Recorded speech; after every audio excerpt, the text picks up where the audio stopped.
Hello everyone, start करते हैं इस पार्ट से जिसमें हम लोग पढ़ने वाले हैं अबाउट सेक्सुअली ट्रांसमिटेड इन्फेक्शंस यानी कि एसटीआईज। एसटीआई की फुल फॉर्म होती है सेक्सुअली ट्रांसमिटेड इन्फेक्शंस, वो इन्फेक्शन, वो डिजीजेस जो कि सेक्सुअल कॉन्टैक्ट की वजह से होती हैं। Infection or diseases which are transmitted through sexual intercourse are collectively called sexually transmitted infections. क्या बोला उसने कि कोई भी इन्फेक्शन या डिजीजेस जो कि ट्रांसमिट होती हैं, फैलती हैं, किसके थ्रू? सेक्सुअल इंटरकोर्स के थ्रू, और इसको साथ में मिलके क्या बोलते हैं? सेक्सुअली ट्रांसमिटेड इन्फेक्शन बोलते हैं। और वेनरल डिसीजेस यानी कि वीडी बोलते हैं, और रिप्रोडक्टिव ट्रैक्ट इन्फेक्शंस यानी कि आरटीआई बोलते हैं। तो सारे वर्ड्स यूज हो सकते हैं, एसटीआई हो गया, वीडी हो गया और आरटीआई हो गया, ठीक है। Gonorrhoea, syphilis, genital herpes, chlamydiasis, genital warts, trichomoniasis, hepatitis B, and of course the most discussed infection in the recent year, HIV leading to AIDS, are some of the common STIs। यानी कि बहुत सारी diseases होती हैं जो कि sexual contact की वजह से होती हैं, बट यहाँ पे उसने क्या बोला है, कुछ का नाम दे रखा है कि ये कुछ ज़्यादा मतलब वो डिजीजेस हैं जो आजकल ज़्यादा सुनने में आ रही है। और इनमें से कौन सी है? HIV एड्स, जो कि वैसे तो HIV एड्स सिर्फ सेक्सुअल कॉन्टैक्ट से नहीं फैलती, और भी बहुत सारे रीजंस होते हैं, but sexual contact is one of that reason जिसकी वजह से HIV काफ़ी फैलता है। Among these, HIV infection is most dangerous and is discussed in detail in chapter 8।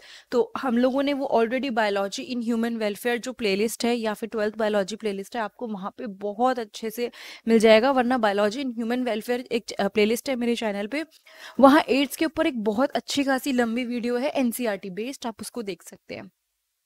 Some of these infections, like hepatitis B and HIV, can also be transmitted by sharing or injection needles। मतलब कि कुछ इसमें से कुछ जो infections हैं जैसे कि हेपेटाइटिस बी हो गया, HIV हो गया, वो ट्रांसमिट हो सकता है कैसे? अगर इंजेक्शन नीडल्स को शेयर कर लिया जाए। समझ लीजिए किसी ने एक HIV पेशेंट को कोई इंजेक्शन लगाया और वही किसी और जो पहले से जिसको HIV एड्स नहीं है उसने वो इंजेक्शन लगा लिया या उसके लगा दिया गया, तो वो आराम से फैल सकता है। सर्जिकल इंस्ट्रूमेंट्स भी सेम यूज करके ये बीमारी फैल सकती है। अब उसमें क्या होता है? विद इन्फेक्टेड पर्सन, यानी कि अगर ट्रांसफ्यूजन सॉरी इन्फेक्टेड नीडल्स जिसपे, या फिर जो इंजेक्शन नीडल्स होती हैं जिससे किसी भी यूज में होता है, कई लोग तो इनफैक्ट ड्रग्स जो यूज करते हैं तो वो एक ही सिरिंज लेते हैं बार बार और वो अलग अलग लोग शेयर कर लेते हैं।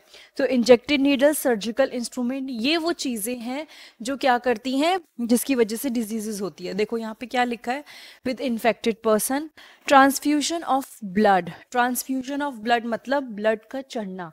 तो किसी इन्फेक्टेड पेशेंट से किसी ऐसे पर्सन को ब्लड चढ़ गया जिसको वो प्रॉब्लम नहीं थी, तो वो डिजीज आराम से फैल सकती है।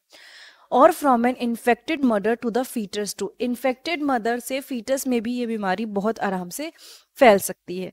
Except for hepatitis B, genital herpes and HIV infection, other diseases are completely curable if detected early and treated properly. देखो क्या लिखा है इसने, कि एक बार मैं इसको हाईलाइट कर देती हूँ। Hepatitis B, genital herpes and HIV infections, इनके अलावा जितनी भी STIs होती हैं या फिर RTI होते हैं, यानी कि ये जो डिजीजेस सेक्सुअल कॉन्टैक्ट बनाने से फैलती हैं, उसमें सिर्फ ये 3 डिजीजेस हैं जो एकदम क्योर नहीं होती, वरना बाकी ढंग से अगर टाइम पे डिटेक्ट हो जाए तो क्योर हो सकती है। Early symptoms of most of these are minor and include itching, fluid discharge, slight pain, swelling। मतलब कि जो क्यूबिक रीजन होता है वहाँ पे इचिंग होती है, काफ़ी ज़्यादा खुजली, कुछ फ्लूइड डिस्चार्ज होता है, रिलीज होता है, हल्का सा पेन होता है, स्लाइट पेन एंड स्वेलिंग। ये सब चीज़ें देखने को मिलती हैं कहाँ पे? जो प्यूबिक एरिया होता है, in the genital region। Infected females may often be asymptomatic and hence may remain undetected for long। कई बार क्या होता है, इस टर्म का मतलब है कि वो बीमारी हो लेकिन उसके सिम्टम ना दिखे। तो कोई सिम्टम अगर नहीं दिखेगा तो किसी को पता तो चलेगा ही नहीं कि वो बीमार है। तो यहाँ पे यही बोला है कि जो इन्फेक्टेड फीमेल्स होती हैं वो असिम्टोमेटिक रह सकती हैं और हो सकता है कि वो अनडिटेक्टेड रहें बहुत लंबे टाइम के लिए। एब्सेंस और absence or less significant symptom in the early stages of infection and the social stigma attached to the STI deter the infected person from going for timely detection and proper treatment. देखो, सबसे पहली बात तो एक reason जिसकी वजह से लोगों को पता नहीं चलता, दैट इज कि उनको सिम्टम्स उनके ऊपर दिखते नहीं है। दूसरी चीज, अर्ली स्टेजेस ऑफ इन्फेक्शन, जब एकदम इन्फेक्शन हुआ ही है तो उनकी बॉडी में ना उनको कोई ऐसा सिम्टम नहीं फील होता, तो क्या होता है, वो सोचते हैं कि उनको कोई बीमारी है भी नहीं, तो ऑब्वियसली वो जाएंगे नहीं। उसके बाद आ गया social stigma attach to the STIs। Now what does that mean? कई बार किसी किसी को कोई बीमारी हो जाती है, अगर सेक्सुअली ट्रांसमिटेड डिजीज, तो उसके दिमाग में पहले यही चीज आएगी कि अगर उसको पता चल गया, कि डॉक्टर को पता चला या किसी और को पता चल गया कि मुझे कोई ऐसी बीमारी है जो सेक्सुअल कॉन्टैक्ट से हुई है, तो कितना गलत हो जाएगा, वो मेरे बारे में क्या सोचेंगे। और प्लस लोगों की भी थिंकिंग चेंज हो सकती है, जैसे HIV का पेशेंट होगा या कुछ भी, चलो HIV तो क्योरेबल नहीं है, उसका तो अलग ही स्टिग्मा है, बट ये जो एक सोशल स्टिग्मा होता है ना, इसकी वजह से कई बार लोग बाहर नहीं जाते, ट्रीटमेंट के लिए नहीं जाते, which is a problematic situation. ठीक है, नाउ ये इन्फेक्टेड पर्सन को रोकता है कहीं ना कहीं कि वो फाइनली टाइमली जाके अपना जो भी प्रॉब्लम है उसको मतलब क्योर करवा लें। This could lead to complications later, और इसकी वजह से कॉम्प्लिकेशंस हो सकती हैं, which include pelvic inflammatory diseases. क्या होता है उसकी वजह से? इन्फ्लेमेटरी डिजीजेस हो सकती हैं नीचे की साइड पे, एबॉर्शन हो सकते हैं, स्टिल बर्थ, जब बच्चे मतलब पैदा होते हैं लेकिन दे आर नॉट एक्टिव और वो जिंदा नहीं होते, एक्टोपिक प्रेगनेंसी। एक्टोपिक प्रेगनेंसी का मतलब है ओवर यूट्रस में ना होके बाहर की तरफ वो प्रेगनेंसी होती है, कई बार फेलोपियन ट्यूब में ही इम्प्लांटेशन हो जाता है। ये इम्प्लांटेशन का जो आपको पार्ट है पूरा का पूरा समझना है, तो आप इसके पहले के जो पार्ट्स है ना उसमें देखिएगा, वहां पे पूरा का पूरा मैंने अच्छे से NCERT को लाइन टू लाइन समझाया है। ठीक है, इनफर्टिलिटी और इनफैक्ट कैंसर भी हो सकता है रिप्रोडक्टिव ट्रैक्ट का। ये कब हो सकता है? जब लोग ध्यान ना दें और उनका ट्रीटमेंट सही टाइम पे ना हो। तो STIs are a major threat to a healthy society. जो STIs होती हैं वो काफ़ी कहते हैं ना थ्रेट है, खतरा है सोसाइटी को इनसे, क्योंकि एक इंसान से दूसरे इंसान में बड़ी जल्दी फैल सकती है। Therefore, prevention or early detection and cure of these diseases are given prime consideration under the reproductive health care programs। तो क्या किया गया है? प्रिवेंशन और अर्ली डिटेक्शन, पहले जल्दी से प्रिवेंट करें, अर्ली डिटेक्ट करें और डिजीजेस को क्योर करें, ये पहला मतलब प्रायोरिटी दी गई है किसके अंदर? रिप्रोडक्टिव हेल्थ केयर प्रोग्राम के अंदर। Though all persons are vulnerable to these infection, their incidences are reported to be very high among person in the age group of 15 to 25 year। देखो, वैसे तो जो भी पर्सन सेक्सुअली एक्टिव होते हैं उनके अंदर दीज दे आर वल्नरेबल का मतलब है उनको ये बीमारी आराम से हो सकती है, लेकिन स्टिल एक ग्रुप बांट दिया, दैट इज 15 ईयर्स से लेके 24 ईयर्स तक के जो लोग हैं वो ज्यादा प्रोन हैं, उनको ज्यादा चांसेस हैं ये बीमारी होने के। ना उनको प्रोन क्यों बोला है? क्योंकि उस एज में जो लोग होते हैं बहुत सेक्सुअली एक्टिव होते हैं, या ये मान लो कि सेक्सुअल कांटेक्ट ज्यादा बनते हैं, इस वजह से उस ग्रुप के लोगों को बोला है कि वो ज्यादा प्रोन होते हैं एंड बहुत हाई रिस्क पे होते हैं।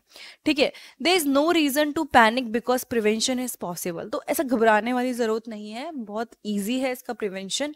अब उसने क्या लिखा है? अगर इन चीजों का ध्यान रखा जाए तो काफी चीजों को ऑलरेडी बचाया जा सकता है। Avoid sex with unknown partners and multiple partners, यानी सेक्स अवॉइड करना चाहिए किसके साथ? जिनको जानते नहीं हैं, जिनके बारे में मतलब जो भी चीज़ें जो भी लोग कांटेक्ट करते हैं ऐसे लोगों से दूर रहना चाहिए।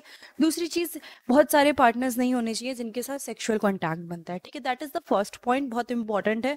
उसके बाद है always try to use condom during coitus. जब भी क्वाइटस हो कोशिश करना है कि कॉन्डम का यूज करना है, ताकि जो फ्लूइड है वो ट्रांसफर ना हो और ना ही HIV एड्स जैसी बीमारियां फैले। In case of doubt, one should go to a qualified doctor for early detection and get complete treatment if diagnosed with infection। Qualified doctor के पास जाना है, क्वैक के पास नहीं जाना है जिसको कुछ नहीं पता है, कोई बीमारी है, कुछ डाउट भी हो रहा है, तो ऐसे लोगों के पास जाओ, सब समझदार हैं डॉक्टर, ये लोग डॉक्टर ये चीज़ें समझते हैं, और अर्ली डिटेक्शन के लिए डॉक्टर के पास जाओ, और ताकि जो पूरा ट्रीटमेंट है वो ढंग से हो जाए और इन्फेक्शन ना बढ़े। ठीक है, so that was all about sexually transmitted infections. आपको इस टाइम पे क्यों पढ़ा रहे हैं? क्योंकि वो एज ग्रुप के बच्चे हो आप लोग या बड़े जो भी हैं जिनको समझने की ज़रूरत है ये सारी चीज़ें। ठीक है, तो इसके नेक्स्ट पार्ट में हम लोग पढ़ेंगे infertility, which is the last topic of NCERT। इसके बाद मैं क्वेश्चन आंसर स्टार्ट करूंगी इसी सीरीज में, एंड क्वेश्चन आंसर्स के साथ I will also start extra का। ठीक है, बट अभी के लिए पहले जो मेरी सीरीज चल रही है दैट इज एनसीईआरटी बेस्ड, आप इसके पहले के सारे पार्ट्स देख सकते हो, आपको वो सारे पार्ट्स डिटेल में बहुत ही अच्छे से समझाए हुए एनसीईआरटी मिलेगी। वरना डायरेक्टली आप मेरे चैनल पे जाइए, वहाँ हर टॉपिक की एक अलग प्लेलिस्ट बनी हुई है। 11th और 12th की बायोलॉजी की प्लेलिस्ट है, आप वो भी चेक कर सकते हैं, आपको अपने काम की वीडियो ज़रूर मिल जाएंगी। Thank you so much.